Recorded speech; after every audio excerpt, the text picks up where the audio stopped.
FM.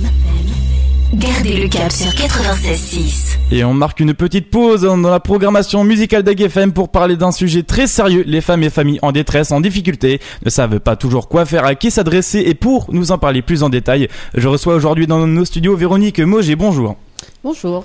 Alors tout d'abord, est-ce que vous pouvez nous présenter un peu plus votre association ? Je suis directrice de l'AFFD, Association des femmes et des familles en difficulté sur le Havre.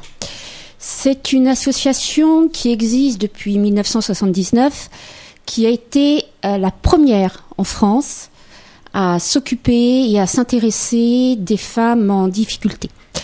Elle a été créée sous la promulgation de la mairie de l'époque, donc c'était un service public avant d'être devenu associatif.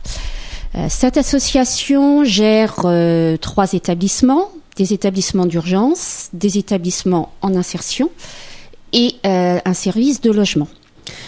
Elle prend plus particulièrement en charge des femmes victimes de violences, c'est notre première mission, mais aussi des femmes en situation de grande précarité, d'expulsion locative, des femmes sortantes de prison ou des femmes sortantes de prostitution. Notre association a 3 missions, celle de l'urgence, de prendre en charge et d'accompagner dans les 24 heures une femme expulsée ou sortante de prison. Concernant les femmes victimes de violences, nous les prenons dans le quart d'heure après l'appel de la police. Nous avons ensuite les établissements d'insertion où nous abritons les femmes et leurs enfants en attendant qu'elles trouvent une solution de logement de droit commun. Puis nous avons un service de logement adapté, c'est-à-dire un service qui loue 75 appartements sur le Havre pour des femmes qui ne sont pas encore en mesure, pour des raisons financières, administratives ou éducatives, de prendre seules leur logement. Donc le logement est pris sous le nom de l'association, sous le principe du bail glissant, c'est-à-dire qu'à partir du moment où cette femme est capable de se prendre en charge seule, nous lui laissons le bail. Donc vous l'accompagnez dans toutes ces démarches administratives Nous l'accompagnons dans les démarches administratives, d'accès au logement, d'accès au papier, de droit à la santé, mais aussi dans des actions et surtout, depuis 2010, dans un accompagnement global, c'est-à-dire sur les raisons qui ont fait que cette femme soit arrivée en grande précarité. Est-ce que ce sont des raisons psychologiques ? Est-ce que ce sont des raisons éducatives ? Est-ce que ce sont des raisons sociales ?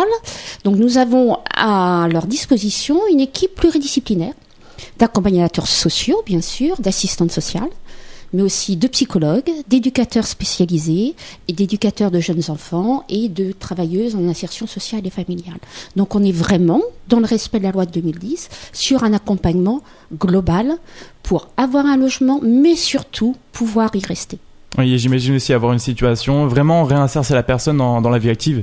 C'est réinsérer la personne dans la vie active, et là on est vraiment dans l'accompagnement vers l'insertion professionnelle, mais aussi la réinsérer, je vous dirais, dans son quartier. Pouvoir être autonome au sein de son quartier, ça peut être savoir aller au PMI, comme ça peut être aussi apprendre ou réapprendre à faire des courses.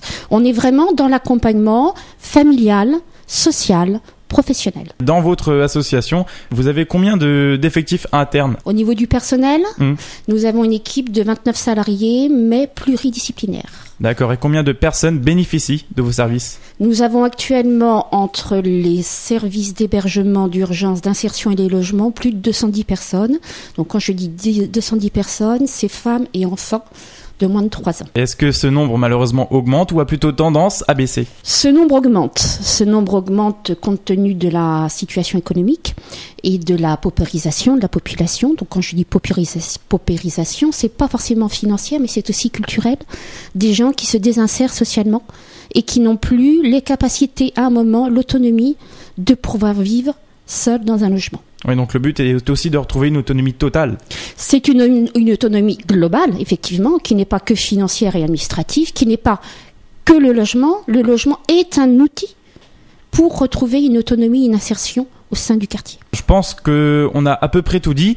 Néanmoins, est-ce que vous avez un message à délivrer à nos auditeurs ? Le message que je me permettrai de délivrer ici, dans notre association, on prend effectivement en charge toutes les femmes en grande difficulté, mais surtout prend en charge les femmes victimes de violences. Ouais, les femmes battues. Les femmes battues, les femmes victimes de violences intrafamiliales. Il y a eu, il y a quelques jours, des fonds dégagés par le ministre Madame Najwa Belkacem pour les femmes victimes de violences. D'après plusieurs études, on se rend compte que le nombre augmente. Non pas qu'il y a plus de femmes battues, mais que les femmes osent briser le tabou des faits de violence.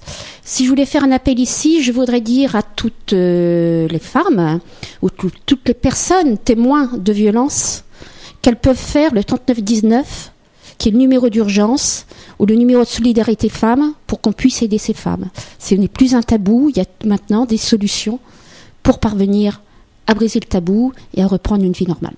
Encore une fois, merci beaucoup d'être venu dans nos studios pour en parler. Et je rappelle le numéro, c'est le 02 35 248 248, 02 35 248 248, et le numéro d'appel, c'est le 3919. D'accord. Eh bien, merci beaucoup, Madame Véronique Mauger, pour cette interview. Je vous en prie.